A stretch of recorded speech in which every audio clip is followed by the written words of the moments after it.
నేను ఎలా పుట్టాను, ఎలా పెరిగాను, ఎలా యుక్త వయసుకు వచ్చాను, నా చరిత్ర వెళ్ళనితో తెలియజేయాల చెప్పింది దాకా వచ్చాను. ఎలా యుక్త వయసుకు వచ్చారు?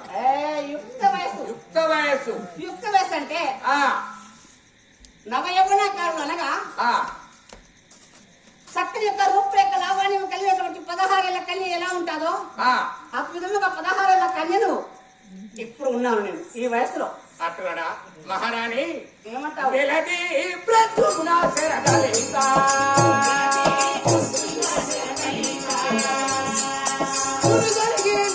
కలిపి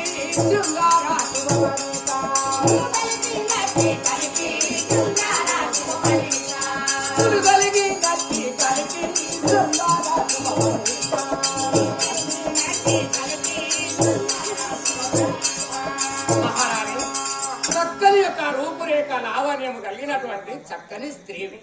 కానీ మీ తల్లిదండ్రులు ఎవరు, మీ పట్టణము ఏమిటి, నీకు పెళ్లి అయినాదా కాలేదా నాకు తెలియదు.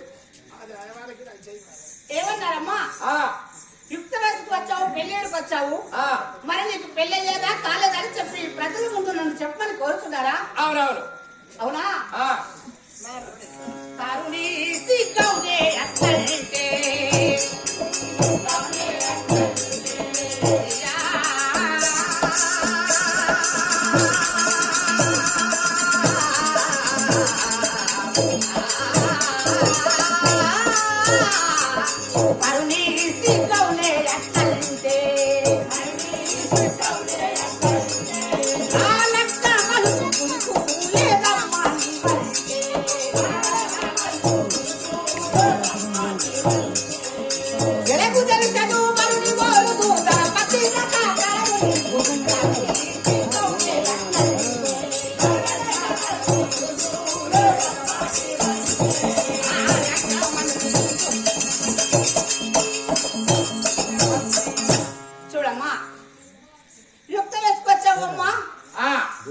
నీకు మరి పెళ్లి అయ్యేదా కాలేదని చెప్పి ఇంత మందిలో నన్ను అడిగావు. నాకు ఒక మాట. ఏమిటది? నువ్వు అన్న మాట నా చెవులకు వినవస్తే చాలా చాలా ఎవరు చాలా చాలా ఏదో అప్పుడు ఏదో సిగ్గుగా ఉన్నది. నీవు అనే మాటలు ఉంటే సిగ్గుతున్నారమ్మా. ఏం మాట్లాడారే? సిగ్గెందుకమ్మా? సిగ్గంతా చిన్ననాడే పోయింది. ఉన్నది ఉన్నది వచ్చే ఉగాదికి పోతుంది. సిగ్గెందుకు? మాటతో పెళ్ళి అంటే చాలా నాకు సిగ్గనిపిస్తున్నాను. అమ్మా నీకు పెళ్ళి అయ్యాలంటే ఈ వయసులో నాకు ఇంకా పెళ్ళి చెప్పి సిగ్గనిపించాలి. కానీ ఒక మాట నాకు తోచింది ఏంటో తెలుసా? ఏమిటది? నువ్వన్నావు కదా ఈ అన్న మాటకు నాకు సిగ్గనిపించాలి. కానీ ఇప్పుడు నాకు అర్థమయ్యాది అసలు పెళ్లి అంటే ఏమిటి, ఒక భార్య భర్తల సంబంధం అంటే ఏమిటి, ఒకరికొకరు తోడు ఎలా ఉండాలి, ఎందుకు ఉండాలి. ఇప్పుడు నువ్వు అన్నములు నాకు అర్థమయ్యాది. తప్పకుండా ఈ పతివ్రత ధర్మత ఎలా ఉంటుందో చూస్తాను. నాకు కూడా కావాలనే ఉందమ్మా. గట్ల రావాలి, ఒక రూట్ కు రావాలంటే గట్ల నువ్వు సిగ్గు అవుతుంది. పెళ్లి అంటే నువ్వు పెళ్లి అన్న వల్ల నాకు కాస్త సిగ్గు అయ్యేది. కానీ ఆ పెళ్లిలో ఉన్నప్పటి అర్థం తెలియక చాలా బాధపడి చాలా సిగ్గు అనిపించాలి. కానీ ఇప్పుడు మాత్రం పెళ్లి కావాలని ఉన్నది. నువ్వు అట్లా అనకు, నా పాడమంతా అవుతుంది. కానీ నువ్వు అట్లా అల్లడిస్తే నాకు కూడా నా మనసు అంతా ఎక్కడో అవుతుంది. ఏంటి తాతయ్యనా? తాతయ్య నువ్వు మడతలు అంటాను. ఆతయ్య అనేది తెలుస్తలేదు, తాతయ్య అనేది తెలుస్తలేదు. గట్ల వీలు వయసులో పెద్దవాడివి కదా, మా తల్లి లాంటి వాడివి కాబట్టి నువ్వు వయసులో పెద్దవాడివి కాబట్టి నువ్వు తాతయ్య అట్లా మళ్ళా మాట అనకు. తాతయ్య కాదావా అమ్మా? తాతయ్య అంటే నేను నీకు ముసలో లెక్క కనబడతానా? అవునమ్మా? కాదా? నాకంటే వయసులో పెద్దవాడివి కాబట్టి తాతయ్య పెద్ద వయసు అంటే ఓ 15 రోజులు 20 రోజులు పెద్ద కావాలి. నీ తల్లిదండ్రుల పేరేమిటి మరి? చూడమ్మా, యుక్త వయసులో ఉన్నావు, నీకు పెళ్లి అయ్యేదా కాలేదంటే నాకు పెళ్లి కాలేదు అని చెప్పాను. ఒకవేళ పెళ్లి అంటూ చేసుకోవాలని ఆలోచన నీవు అన్న వల్లే నాకు కలిగాను. కానీ ఇప్పుడు మీరు ఏమన్నారు? నిన్ను కన్నా తల్లిదండ్రి పేరేమిటని నీవు అడిగావా? అవునవును చెప్తాను కానీ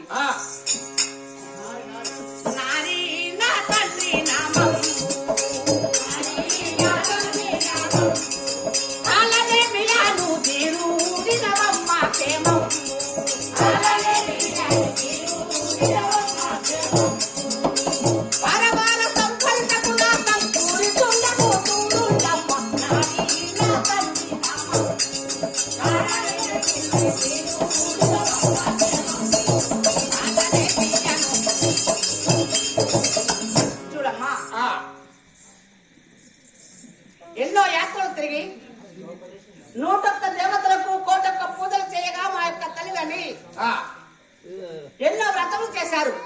ఎందరో దేవతలకు మొక్కారు. మొక్కగా ఒక కూతురునైనటువంటి ననకన్నటువంటి తండ్రి పేరు కాలనేమి అని పిలుస్తున్నారు. తండ్రి పేరు కాలనేమి. మా కులం ఏంటో తెలుసా? ఏ కులము? మా కులము ధనుజ కులము అంటారు. ఏంది నంజ కులమా? ఏం మాట్లాడుతున్నావో తెలుసా? ఏం కులము? నువ్వెవరితో మాట్లాడుతున్నావు? నీతోనే. అందుకని కాస్త ఎవరితో మాట్లాడాలో ఎలా మాట్లాడాలో కాస్త నేర్చుకో. నాకు తెలుస్తుంది. ఎవరితోనేం మాట్లాడాలి నాకు తెలుస్తుందమ్మా. తెలుస్తుంది అలా తెలుస్తుంది. కొంచెం నాలుక నత్తి. నాలుక నచ్చ? అవు. నీ ముక్కు వస్తే నాలుక కరెక్ట్ అవుతుంది కదా? అంతేనా? అందుకని ನನಗన్నటువంటి ఒక తండ్రి పేరు మా కులము రాక్షస కులం అంటున్నారు. రాక్షస కులం. ఆ రాక్షస కులంలో ನನಗన్నటువంటి తండ్రి పేరు కాలనేమి అనే ఒక రాక్షసుడు మా యొక్క తండ్రి. మా నగరమైన పాతాళలంక మా యొక్క నివాసం. పాతాళలంక తల్లి తల్లి కుముద్వతి అంటారు. మా తల్లి పేరు కుముద్వతి. మా తల్లి పేరు కుముద్వతి. మా తండ్రి పేరు కాలనేముడు. మా యొక్క పాతాళలంక మా యొక్క నివాసము. అందులో ప్రతినిత్యము మా యొక్క ఆరాధ్య దైవమైనటువంటి వారు ఎవరో తెలుసా? ఎవరు? వెండి కొండ పైన నివసించేటువంటి మహానుభావుడు శివుడు. ఆ శివుని యొక్క నామధ్యానం చేస్తూ ప్రతినిత్యము అతని యొక్క గుడిలోనికి వెళ్లి తలంటి స్నానం ఆచరించి అతని గుడిలోనికి వెళ్లి అతని యొక్క లింగముని కడిగి లింగార్చన చేసిన తరువాత భక్ష్యభోజ్యాదులు భోంచేసేటువంటి దానం నేను. అటువంటిది ఈ రోజు ప్రతినిత్యం ఎలాగైతే శివనామ ధ్యానం చేశానో అదే విధంగా ఈ రోజు కూడా శివనామ ధ్యానం చేస్తూ ఉండవలేదు. సరే సరేగాని అమ్మ ఒక డౌట్ ఏమనుకో. మళ్ళీ ఏమిటది? కాదు మరి ఇంత మంచిగా అన్ని తీర్లో చెప్పినావు, మరి నువ్వు అయినావా? ఏమిటది? కాదమ్మా. వ్యర్థ ప్రలాపి చూడు, ఏదన్నా మాట మాట్లాడితే సూటిగా అడగాలి. కానీ నువ్వు అయినవా అంటే అర్థం ఏంటి? నాకేం అర్థం కావట్లేదు. అయినవా అంటే ఏం అర్థం అవుతలేదు. నాకేమీ అర్థం కాలేదు. దాంట్లో ఉన్న భావం ఏంటో తెలియదు. కాదమ్మా నేను అయినా, నేను ఎన్నడో అయినా. అసలు అయినా అంటే ఏంటి? నువ్వు అయ్యేది ఏంటి? నేను అయ్యేది ఏంటి? ఏంటి నాకేం అర్థం కావట్లేదు. నేను అయినాకనే నాకు అన్ని తీరు వచ్చినాయి. అంటే నాకేమి నీ భావం ఏంటో నీ మాట ఏంటో నాకేం అర్థం కావట్లేదు. కాదమ్మా ఊరూరికి మహిళా సంఘాలు అయినాయి.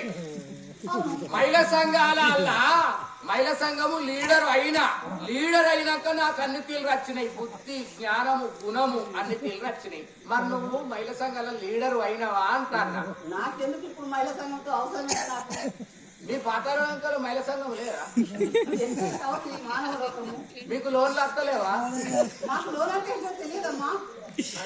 మరి మాకు అత్తన్నాయి, నిన్న చాలా అయినాయి. సంతోషమే కానీ మా యొక్క ఆరాధ్యమైనటువంటి ఆ శంకరుల యొక్క ప్రార్థన చేస్తూ అంతఃపురంలో ఉండాలి. సరే ఒక్క విషయం మళ్ళీ నీకు వచ్చినాయా? నువ్వేం పని చేస్తావు? పెళ్లి కాలేదన్నావు. చూడమ్మా, చిన్ననాటి నుండి తల్లిగారి ఆజ్ఞ మెదిలి కొన్నాళ్ళ వరకు గురువు గారి ఆజ్ఞ మెదిలాను. ఆ గురువు గారి దగ్గర చక్కని ఒక విద్యాభ్యాసం నేర్చుకుంటున్నాను. విద్యాభ్యాసం పూర్తి అయిన తరువాత వివాహం చేసుకోవాలని చెప్పి మా యొక్క తల్లిదండ్రులు చెప్పారు. కాబట్టి ఇప్పుడు విద్యాభ్యాసం చదువుకుంటున్నాను. అందుకని నీకు వచ్చినాయా అని అంటారు. చదువుకుంటే వచ్చినాయి అంటే ఏంటది? చదువుకోవడానికి రావడానికి గల కారణం ఏంటి? నువ్వు ఎన్నో క్లాసు? నేను ఇప్పటి వరకు 10వ తరగతి పూర్తి చేశాను. పూర్తి చేసినావు. 10వ తరగతిలో పాస్ అయ్యే మార్కులు వచ్చినాయా అని అడుగుతాను. అంతే. నువ్వు ఎట్టేటో అడుగుతున్నావు. వచ్చినాయి అంటే పాస్ అయ్యే మార్కులు వచ్చినాయా, ఫెయిల్ అయినావా, పాస్ అనొచ్చు కదా అమ్మ. నీకు మార్కులు 10వ తరగతి పాస్ అయ్యావా, మరి నీకు మార్కులు వచ్చాయి అనొచ్చు కదా. వచ్చినాయి అంటే ఎన్నో రకాలు ఉన్నాయి. నేను షార్ట్ కట్ అంతా గానీ సరే ఇక నువ్వు అంతఃపురం వెళ్తావా? వెళ్ళు.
పక్కన యొక్క మల్లె మొల్ల విరగాది పూలు తీసుకువచ్చి అవును అక్కడ పేర్చండి తల్లి. ఆ, కాలకూట పచ్చకాటి చూలపాటి శంకర కాలకూట పచ్చకాటి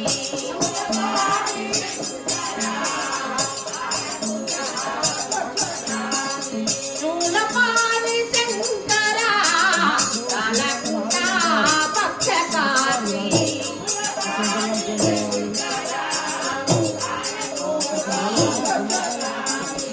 నీలకంఠ నిఘమనినుత నీలకంఠ బాలచంద్ర కరహర శంభుదేవా చంద్రమౌళి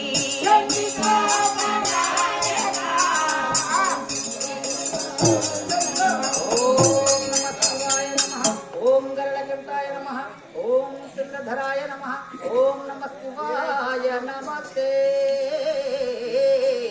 నమస్తే నమః. అమ్మాయి ఇప్పుడు అంతఃపురంలో వెళ్ళేయాలి. అంతఃపుర దాసికాంతులతో చక్కగా హాయిగా ఆటలు పాటలు ఆడుకుంటూ అంతఃపుర దాసికాంతులతో సేవలు అందుకుంటూ ఉంటాను. సరే అయ్యా ధన్యయాత్ర ఎనగా యుద్ధమునకు వెళ్దామన్నా ఆ, గురువు యాజ్ఞ గైకొని వెళ్ళమన్నావు. అవును ఎక్కడ గురువు? గురువు ఉన్నాడు అత్తడు ఎక్కడ? కుల గురువు ఎచ్చట? మన పట్టణంలో ఉన్నాడు అత్తడయ్యా. తొందరపడకు, ఇంత తొందర ఎందుకు? తొందరగా గురువును రప్పించు సెలవు గైకొని ఆ, దండయాత్ర ఆ, అనగా దేవలోకము పైకి దేవతల పైకి యుద్ధమునకు వెళ్ళవలేదు. సరే మహాప్రభు. జాగ్రత్త. మరి ఆ, ఇప్పుడు ఆ ధనంజుడికి అతని వద్దకు వెళ్ళి అతనికి కొన్ని తోపదేశములు చెప్పి ఆ. పెళ్లి చేయాలని వారి యొక్క తండ్రి గారు చెప్పారు. అవును కాబట్టి అతనేమో దేవతలపైకి యుద్ధానికి వెళ్తానని పలుకుతున్నాడు. ఆ. కానీ మనం పోనివ్వకుండా అతనికి ఒక కన్యను చూశాను. అవును. చక్కని అందమైన యువతి. ఆ. ఆ అమ్మాయిని తీసుకువచ్చి అతనికి పెళ్లి చేయాలి. చేయాలి. కుల గురువు కాబట్టి నీవన్న చెప్పాలి. ఎంతో మంది చెప్పి నింటలేడు. మంత్రులు చెప్పినాం, బ్రాహ్మణులు చెప్పిండ్రు, తండ్రి చెప్పి నింటలేడు, ఎవ్వరు చెప్పి నింటలేడు. వాని సాగు మూడుతుందేమో గాని నువ్వు కుల గురువు కాబట్టి నువ్వు వచ్చే కొంచెం బుజ్జగించి దేవతలపైకి యుద్ధానికి వెళ్ళవచ్చు. ఎక్కడ గురువు? జలజల ఆగుము ఆగుము జలజల. ఏమిటి ఇక్కడికి ప్రయాణమే రాక్షసులకైన కులగురువైన శుక్రాచార్యుడు ఉంటున్నాయి కదా. అవు ఇంత బలమున్న శౌర్యమున్న గురువును గమనించవలేను. పీఠమైంది. ఆ,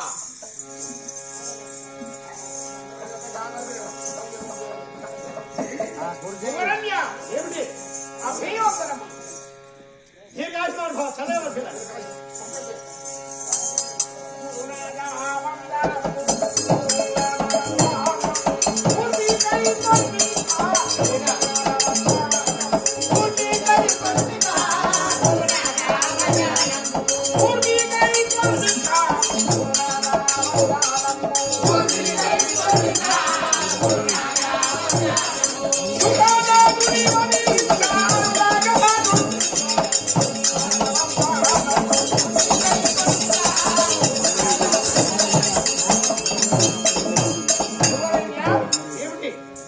దండయాత్ర అనగా యుద్ధములకు వెళ్ళొచ్చున్నాను.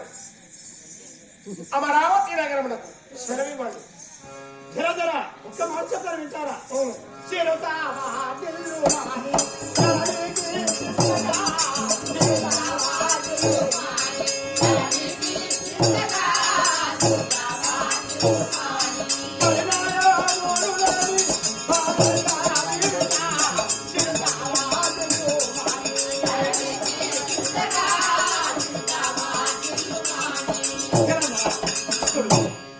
ప్రణయం అంటే పెళ్లి కాని పసివాడు ఇప్పుడు దేవతల పైకి యుద్ధానికి వెళ్తా భావ్యం కాదు.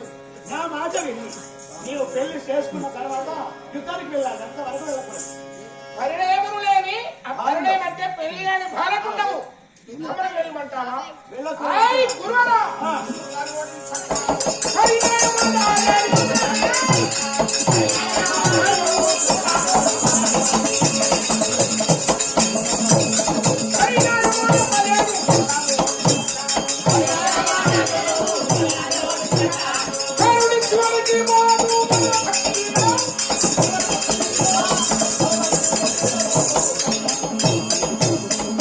గురువరేణ్యం ఏమిటి? సూర్యుడు 33 కోట్ల దేవతలను ఓడించి ఇంద్రుడు కూర్చుండే చింతామణి పీఠమునందు కూర్చుండి దేవలోకము రాజ్యమేలవలేదు. సురలను ఓడించండి వివాహమానదు. జనార్దన, ఒక్క మాట చెప్తాను. నీకు సరి అయిన కన్యలు చూశాను. ఆ కన్య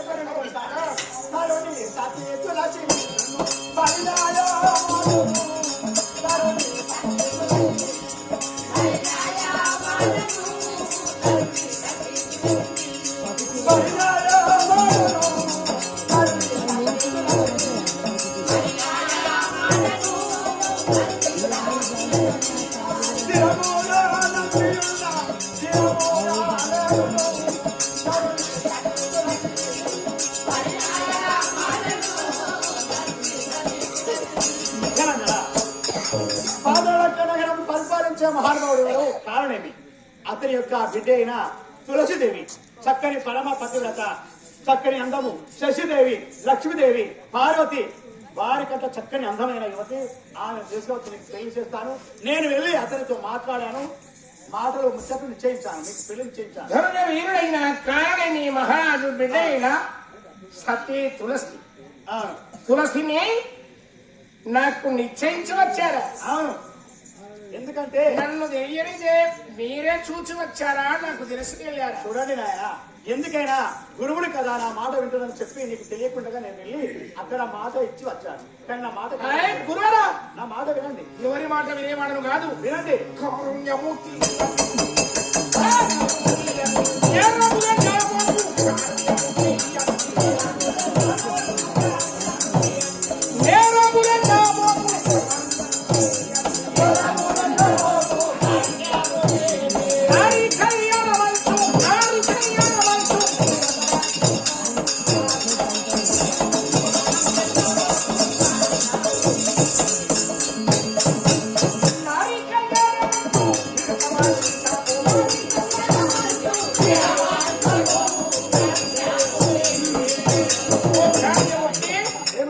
నారి కళ్యాణం అని దీనత భాషించకండి. పెళ్ళైన తర్వాత భార్య ప్రేమలో చిక్కుకొని యుద్ధంలోని మానవస్తాను. అమర కోట్ల రక్తముల రై వరకు నిద్రదోచకయుండు నా నేత్రములకు. దేవతల రక్తములు ఎప్పుడు కాలువలు వాడతారు. దేవతల భార్యల కంటే ఎప్పుడు చివరితో వింటాను. దేవేంద్రుడి భార్య శశిదేవి మెడల ఉన్న మంగాయం నుంచి ఎప్పుడు నీటిలో వేస్తారు. అప్పుడే నా భార్య మెడలో పుట్టాడు. నీకు మేలు జరుగుతుంది.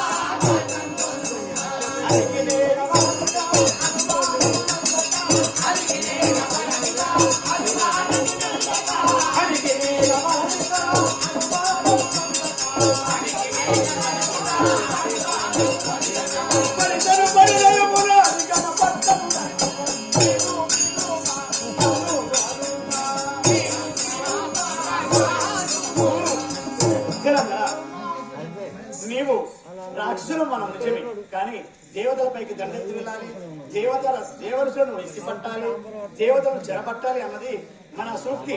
అది నిజమే. కానీ ఒక్క మాట, నా మాట విని ఆ తులసిదేవిని పెళ్లి చేసుకుంటే నీకు పుణ్యం ఉంటుంది, నీకు మంచి ఏమన్నారు?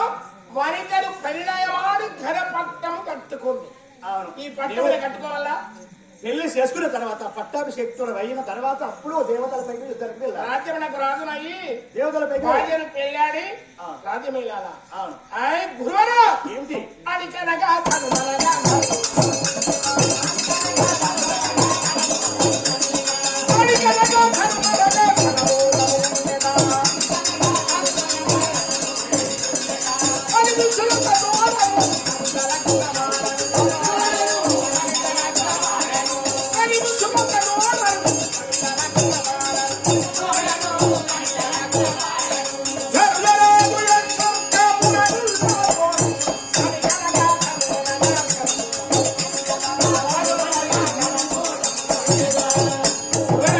ఏమిటి అని అంటే యుద్ధం అనికి ఏగవలదు అనుచున్నామైతే అవును. ఆ నిమిషానికి దేవతలతో నేను ఓడను, దేవతలతో ఓడను, వనితలు లగ్నమాడను. ఈ ధన్యనాథునయ్యి స్వర్గమున దేవలోకములనే పెళ్లి కావాలి. నా పెళ్లి దేవలోకములనే కావాలి కానీ ఇక్కడ వద్దు. దేవలోకంలో వివాహం జరగాలి. నాయనా, నా మాట అదే నా వినండి. కోరిక. చోరు చీర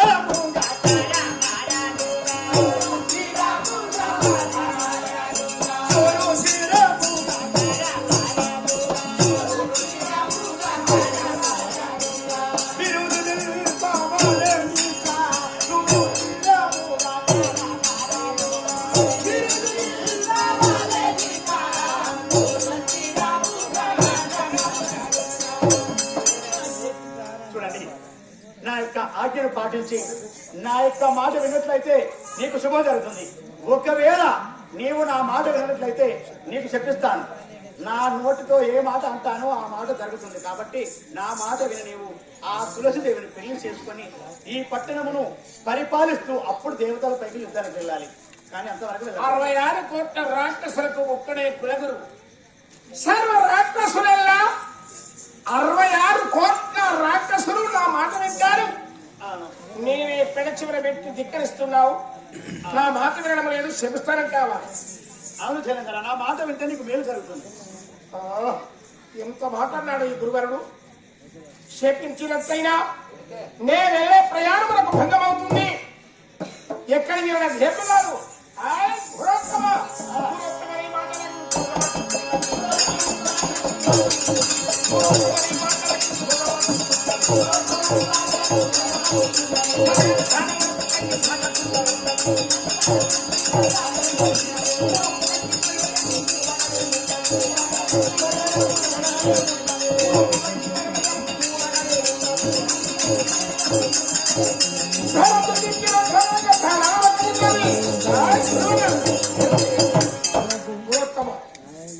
నీ మాట విన్న కోపం వస్తున్నాను.